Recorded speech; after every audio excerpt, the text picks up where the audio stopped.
Where did the Maccabim actually live? Right here on top of Titora, right here in Modi'in. To answer this question, I asked Margalit Frydman, tour guide and neighbor, to come up here to Titora Hill. Guys, Titora Hill, sneakers, leggings, a portable bathroom. But Margalit, first of all, tell us a little bit about your experience as a tour guide while I run to get my paper. Hi. Hello, everyone. So I'm Margalit Frydman. I have been a tour guide for, well, over 20 years. And I've been guiding ever since my high school. I did my national service in a field school up in the Golan Heights. I studied history and archaeology, and I love that. And my second degree was in Land of Israel Studies in Bar-Ilan University. So that's a little bit. I love working with everyone, all ages, all backgrounds. It's always very interesting. Last year, we actually met around this time. It's our anniversary of working together. And last year we went, it was probably the same weather, because I remember it wasn't winter yet. Right. I don't remember if it was warm or colder, but yeah. And we went to visit 3 places to answer this question: where did the ancient Maccabim actually live? Right. And today we're at the 4th location, Titora Hill. Okay. Tell us a little bit about. First of all, I just wanted to say, guys, you're going to have to turn your cameras around because the views are so gorgeous, and Margalit's actually going to tell us what my parents always ask me: where are we? So you'll have to tell us that. But turn your camera around, and Margalit is going to give us today a history of Titora, the historical accuracy of the site. Is it where the ancient Maccabim actually lived? And Margalit, if time remains and the battery remains, can you please tell us what your top 5 high energy Hanukkah activities are? Because 8 days is a long time. We need a lot of activities. So okay, no problem. That's everything. Guys, it's High Energy Mom with Margalit. Comment below if you have a question for Margalit. Modi'in people, put your sneakers on. Come out to meet us at Titora. We're right up here. Like, share, and comment, and everything. All the links that we talk about we'll have on my website, we'll have here. And let's get started. Why don't you start off with so I don't know what you actually can see through the camera, but the mountains behind us in that direction are the area of what's known as Shomron. Okay. Actually, we know that Judah Maccabee and his family had to flee from Modi'in up to those mountains, Gofna. So that's the direction. If we look at the mountains up here, that's the route towards Jerusalem. Okay, so we have a nice valley below us that connects later to the Ayalon Valley.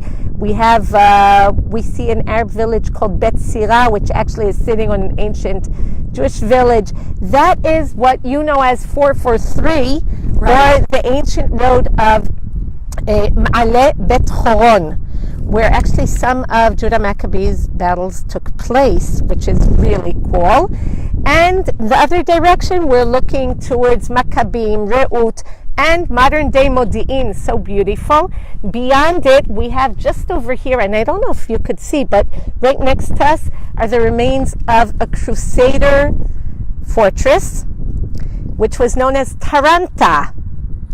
Okay, so the name, so Titora is actually a mispronunciation of a mispronunciation, because the Arabs, instead of saying Taranta, said Tantura, and that became the Jewish Titora, the Hebrew Titora, which actually means the rim of a hat.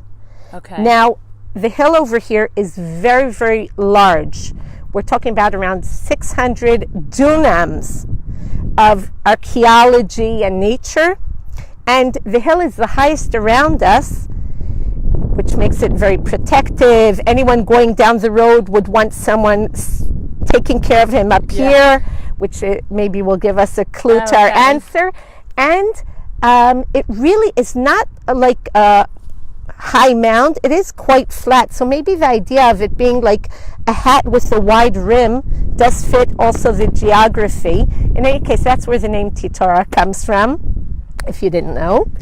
Margalit, I have to admit, that's why I am the brand persona for my people. This is the first time I didn't realize how close we are. It's great. It's we so are beautiful. so close, and it's just such a gorgeous day. Okay, so before we start with history and archaeology, Yes. I want to thank the municipality of Modi'in of making this place very accessible now, very convenient. They put audios in saw 3 those. different Fabulous. places. So even if you come on your own with your dog or your kids or whatever, press the button and you'll hear a good review of the place, which is very, Margalit, very nice. I need But you. I need you. but of course, I hope to be able to add on much more. So in any case, we have the Crusader Fortress, which was known here. Going to the closest time, this was supposed to be a neighborhood, just like Buchman or the Dimri gorgeous, Towers or yeah. whatever. And thank God, the first people of Modi'in, Maccabim Re'ut, many years ago, already in the 90s, said, no way. There are too many interesting archaeological sites here. The history here is amazing. We have a battle from 1948. This was actually where the last spot before the Green Line was. There was a village here, Arab village called El Burj, which really, this is what decided the borders of Israel in 1948. There was another very important battle 100 years ago, end of November, which is quite real. Australian soldiers fighting the Turks in World War I. One of the great breakthroughs at the end of World War I in the area, just before getting up on Hanukkah to Jerusalem, happened right here on this hill. Yeah, so that's modern history. And I see what you're carrying here. Yeah. Go to the ancient Sefer HaMakkah. And now we're going back in time. So, if you remember last year, we spoke about a few geographical things that are mentioned here that want us to find out where Modi'in is. The distance from Jerusalem, which according to Rabbi Yoel Elitzur should be around 30 kilometers, which is perfect. Right. View towards the sea. We're looking eastwards, northeast, but if we look that direction, can you see beyond in the horizon the buildings of Tel Aviv area? Yes. Yeah. So we have that. You remember Shimon wants to build, Judah Maccabee's brother, wants to build a memorial for his family in a high up place that everyone coming in from the Mediterranean can see it, so this would fit. We're close to the road going up to Jerusalem. And actually, most probably, during Second Temple period, we know that there was some kind of fortress here. Maybe the stones you took pictures of before are of an ancient fortress that actually people could look down and see that the Olei Regel, the pilgrims going up for Pesach and for Shavuot and for Sukkot, are protected. So that adds on. But of course, as an archaeologist, I would like to find some archaeology that fits that.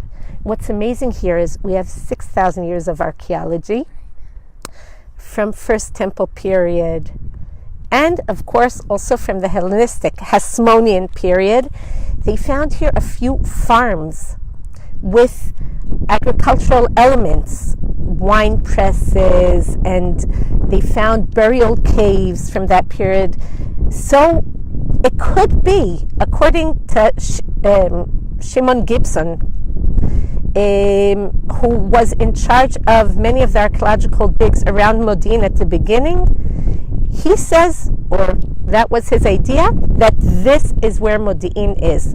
The word Modi'in, lehodia, to notify, makes sense. That would be in a place that's high up enough to notify whatever. You light a little bonfire here and you can know what's going on. Hi, Boker Tov. פסיפס חדש. We're just chatting with a... תנסה ללכת ממש עד הקצה, יש שם מין אמפיתיאטרון קטן, וליד זה אני חושבת ששמו כמה דברים יפים. אוקיי, אתה ממודיעין? כן. כן? מהראשונים, לפני 20 שנה. אז אתה זוכר, and translate, Yeah. אתה זוכר, אנחנו מצלמות, we're actually meeting a very nice man over here, one of the first pioneers of Modi'in, 20 years already. I'm 20 years. Yes, yeah. And do you remember the Titora they wanted to build here? רצו לבנות פה, אתה זוכר? דיברו על זה, אבל לא... ברוך השם לא. התחיל, לא. Yeah. It's gorgeous. Yeah. Okay. Bye. Enjoy Bye. the run. Thanks for saying hi. Have a nice day. Great. So, in any case, according to Shimon Gibson, this makes a lot of sense. We do know that there is archaeological evidence of that period of time.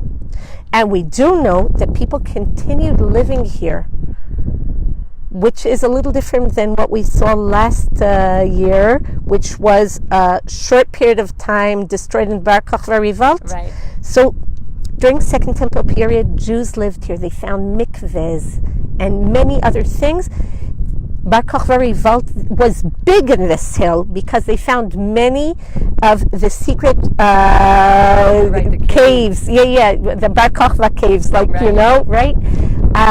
They found a coin from the 3rd year of the war. That means the people up here held on almost till the end, which is amazing. And the Jews left, but later on this hill was so great. You had the valley below us to plant your grains. You had the slopes of the hill to plant your grapes, olive trees.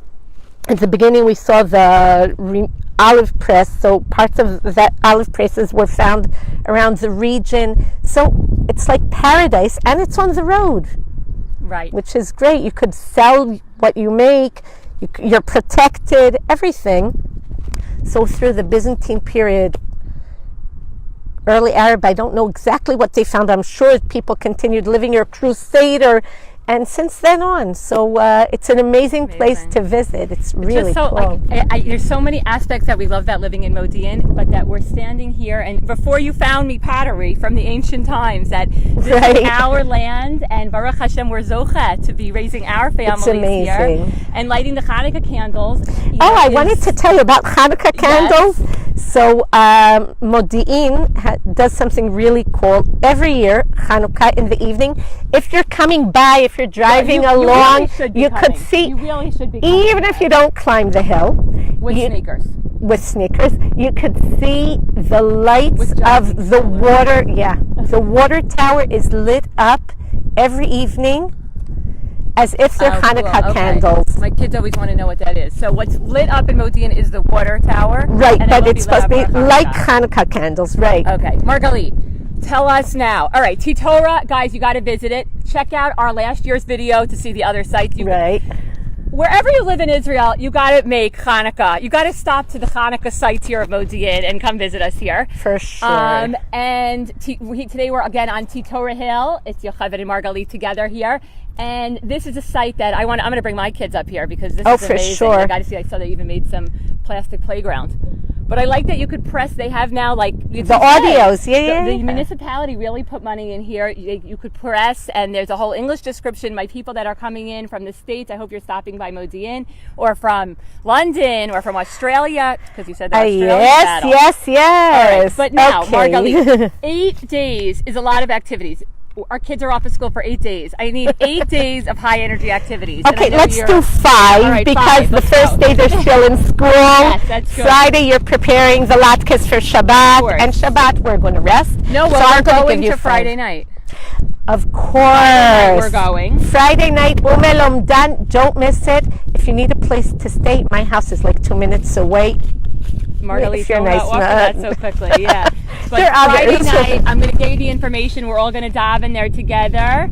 Okay, so let's go. What are your top 5 high energy locations? I actually am going to give you some ideas in different places, but all connected to Hanukkah. Oh, good, I like that. You could do some of these on your own.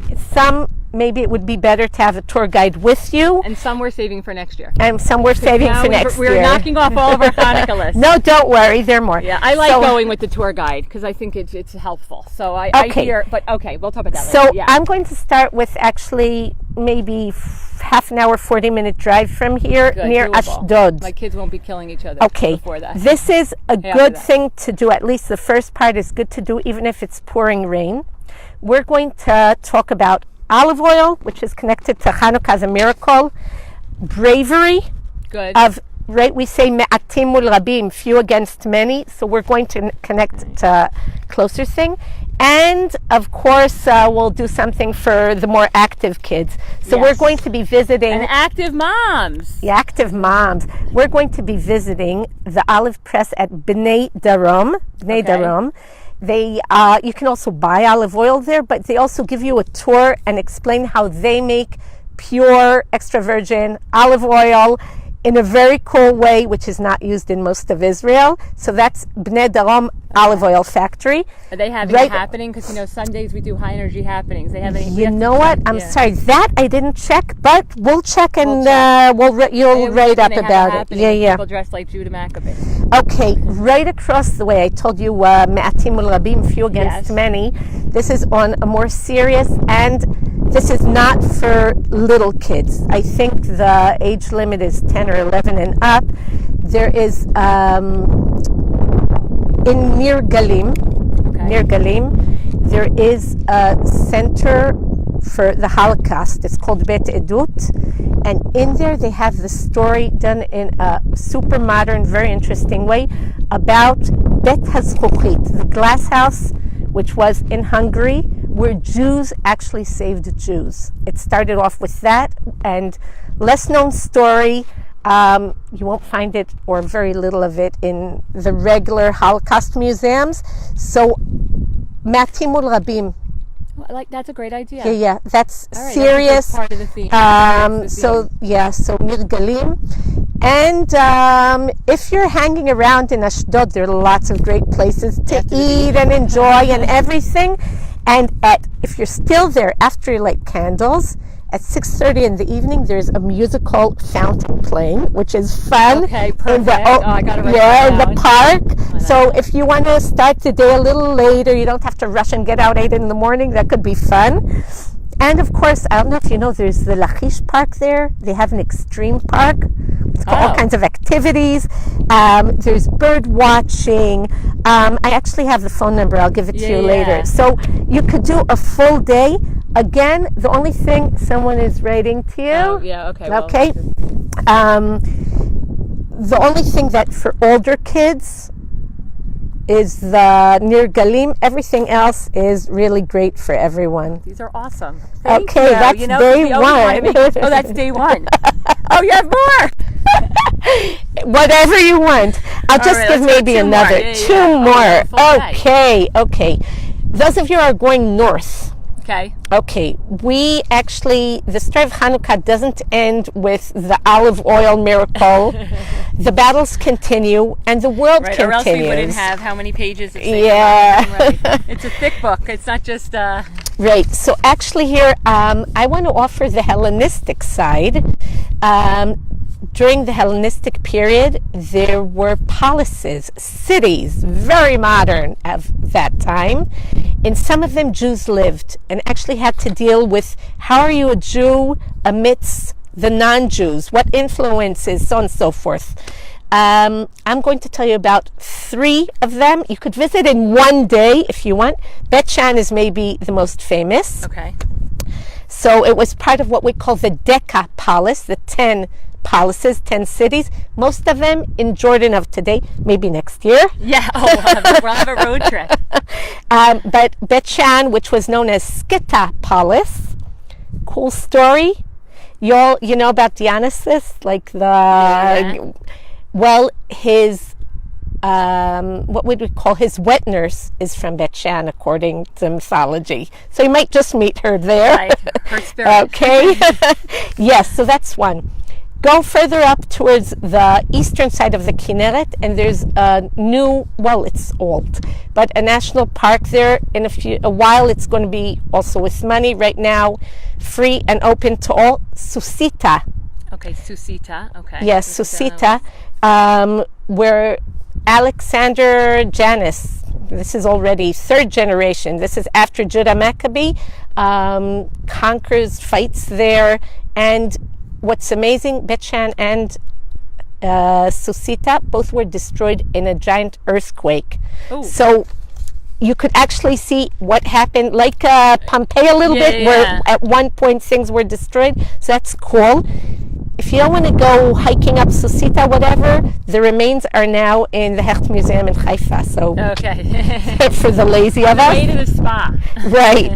And the last place, the last of the three Decapolises, well, the city itself is in Jordan, but it's right above Hamat Gader. Have you been there, the hot springs? I haven't actually been anywhere. This is like an awesome list. Okay, so Gadra is another one of the places Alexandria conquers, and Hamat Gader has it all.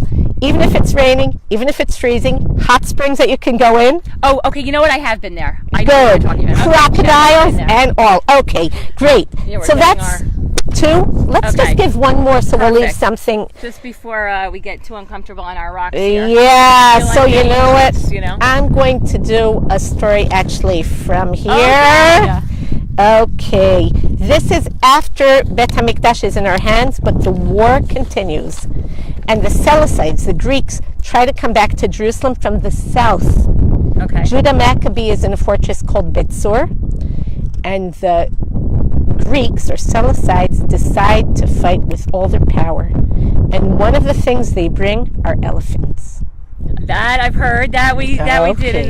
the in Gan, right? As they say. Right. So I'm reading from the book of Maccabees, first book of Maccabees, chapter 6, verse 34. I'm translating right away.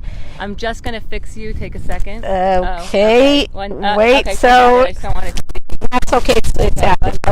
Okay. I hope you can hear. Okay. So, Okay, yeah, that's perfect. the king came up from Bet Zechariah. That's a place that we can still see in Gush Etzion. And the both sides, both armies prepared for war and blew their horns. And the elephants were given wine Wine. Okay.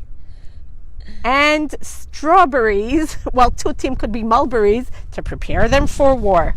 So here we have the strong Greeks with their elephants, and there were a lot of them.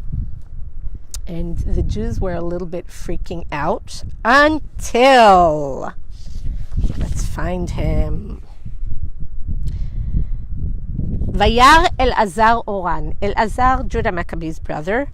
Achat min achayot, one of the elephants, one of the animals, meshuryenet b'shiryanot malchutim, armored from head to toe. V'ola al kol achayot, and looked much more beautiful than the other elephants. Ve'achshav ki ba nimtza hamelech, and he thought the king is there. ויתן את נפשו להושיע את עמו ולעשות לו שם עולם, וירוץ אליה באומץ אל תוך המערכה. ויבוא מתחת לפיל וידקור אותו ויהרגהו, ויפול עליו ארצה וימות שם. I don't want to translate it, it's terribly sad, but Elazar runs where he thinks the king's sitting, sticks his sword up into the elephant's stomach, and he himself, of course, the elephant topples on him and he dies bravely. But that's what stopped and changed the battle for the better of the Jews and Judah Maccabee. So, if we're talking about elephants and animals, let's do a fun day. This is really good for kids. Let's go to the biblical zoo and visit the elephants. Love that. Yes. Continue driving from there, if you want, through Gush Etzion so you could see where the battle took place, just for a few minutes, and down to another two places. First, Bet Guvrin. Okay, yes. In Bet Guvrin, go to the burial cave of Epiphanes, where you will see war elephants from the period of time on the wall, like pictures of them on the wall. And if you want to end up, they don't have any elephants there, but really cool Maybe place. somebody will bring them there this year. Is in Bet Shemesh. They have a natural history Torah place, and Rabbi Slifkin. Yes. Yeah. So that could be a fun animal day with kids. With history. And with connected to Hanukkah. Connected to Hanukkah. Okay, so of course, the other ideas I think we'll do Margalit, next year. we're gonna try to put links to everything you mentioned, but I know it's close to Hanukkah. Do you have any more time left if we needed to book a day? So time is I'm a running little out. last minute. If you want, Yocheved, you can either WhatsApp me or try through my site, Margalit Tours in one word. Okay. So it's MARGALIT Yes. OURS. Okay, and .com. for high energy mom people, if you book with Margalit in the next 24 hours, because I think you have told me like you have 1 or 2 spots left, book in the next 24 hours and say high energy mom, then you will get a discount. Okay. Oh yeah. So everybody, this has been an awesome morning spending with you guys and Margalit here high up on the mountains. It's another high energy day. I'm wishing you guys a high energy week. Thank you so much, Margalit. Shavua Tov. And we have to plan See for next you. year already. Oh yeah. All right, and we'll be checking here until the end of the day. So if you guys have questions for Margalit, Margalit, you'll be happy to answer, and I'll direct the question. All right, see everybody later.